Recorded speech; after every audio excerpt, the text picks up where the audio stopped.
Shoku-Meki, and today we are going to talk about why the banana split did we stop doing these things. I kept getting ideas in the most random places. Last time I was on the bathroom and I was thinking, hey, why are there so many things that we used to do as child that we don't do anymore, even though they were great? I am going to give you the answer to that, but now I am going to show you a couple of things that we used to do in the past so you can get a little bit of nostalgia before we dive into the reason on why we don't do those things anymore. Keep watching! It's surprising how much we valued the little things when we were kids compared to what we do now. I remember that when I was a kid, I was so impressed by anything, literally anything. I could find a rock and say, oh my god, this rock looks so cool, it's so strange. Mom, come look at this. Wow!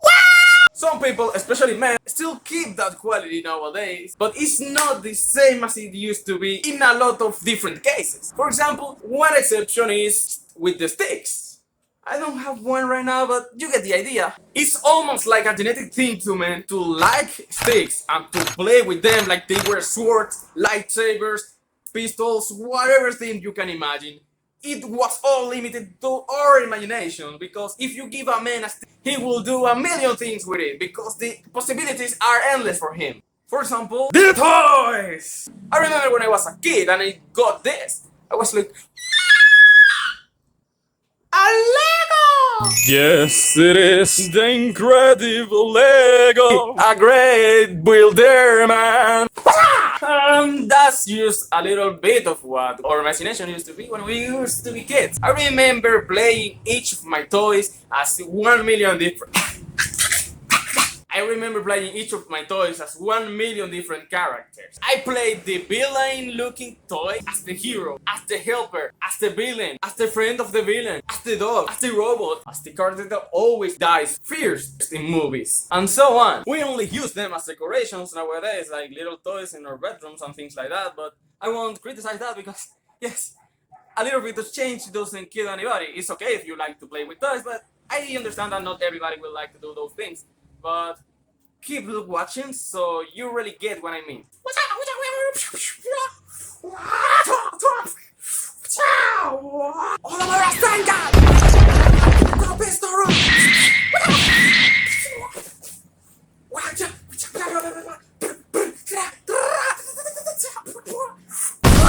Next point is your ignorance. When we used to be kids, nothing mattered to us. If you liked something, fuck everybody. You liked that thing and nothing else was important to you. If you got emotional attachment with one of your toys, it was your only thing. No one else should have said anything about that, nor criticized you. Because you were a child, but once you grow up, people start to judge you and do a lot of things. I mean, we used to value so much small things every day, such as making a bad drawing and showing it to the teacher and she said, oh, this is beautiful, even though when it was the ugliest thing to ever exist, but it was something that we cherished on. It was something that made us smile even though it had no material value. And now we are sitting down in our expensive gaming chairs, beds, in our luxurious apartment, penthouse, and running down in whatever vehicle, and you still don't feel pleasant. I am the kind of person that always says that you don't need to be a millionaire to be happy, and that you can be happy without having everything in this world. I think that things should have a balance. Enjoy the things that you have at the moment, but still don't lose of sight the things that you want. Keep trying to chase them every day. Don't stop, even if you go slowly. Every step matters, my friend. You might be wondering why the opinions of others affect us more when we are grown up than when we are children. And that's because we are more complex individuals. When we are childs, we tend to be more selfish than when we are grown up. In some cases, not everybody, you know. I don't have to always specify that it is a generalization when I say X things, always, there's always someone that will say, hey, not everyone, yes, we know, I know, but Ah, you get it! We lead the people, opinions, influence our head, telling you, they tell you that is bad and it is not actually bad.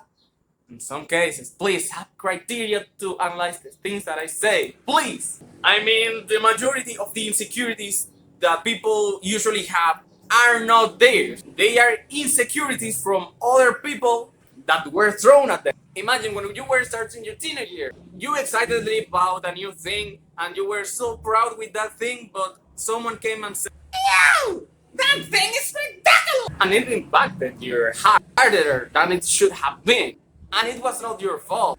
It is natural for people to feel so harmed when something like that happens, because we are social creatures. Our environment has some effect on us in one way or the other, or you are going to affect it either. But there's always going to be like certain, unless you're living in a secluded a mountain or something, thing that I actually want to do when I am old. That person who criticized you got criticized as well. That person that they really and got criticized upon it from a person who suffered this psych. But how do we get rid of that? Becoming conscious of that. We get anybody's mentality or belief struck into our heads when they are not our own. Instead of being so easily manipulable by the society, why don't you try to reflect a little bit on your own values? I really know it can be very tiring, but it is worth it because it will make your life way easier after that. You will know what you like, what you don't like, what you will do in certain situations, what you wouldn't do, what values are you willing to sacrifice, what things are non-negotiable for you. You also develop more feelings. When you take the time to identify the things that you like, you become more confident. You actually become able to grow a backbone. Well, you have what you get. You get something to stand for. You get a belief, an identity, something that makes you unique. Don't try to be different for the sake of being different, because the more different you try to be, the more common you become, because there are a million people trying to become different for the sake of being different. Just embrace yourself, get to know yourself, and then maybe you won't be different as you intended, but I am sure of one thing, and it is that you will be happy because you found yourself, you found your belief, you found what you want to be, you found your desire, you found your dreams, you found what you want to fight for, and that is non-negotiable, my friend. See you in the next video. Take care. Remember, always strive every day to be a greater person every day. See you.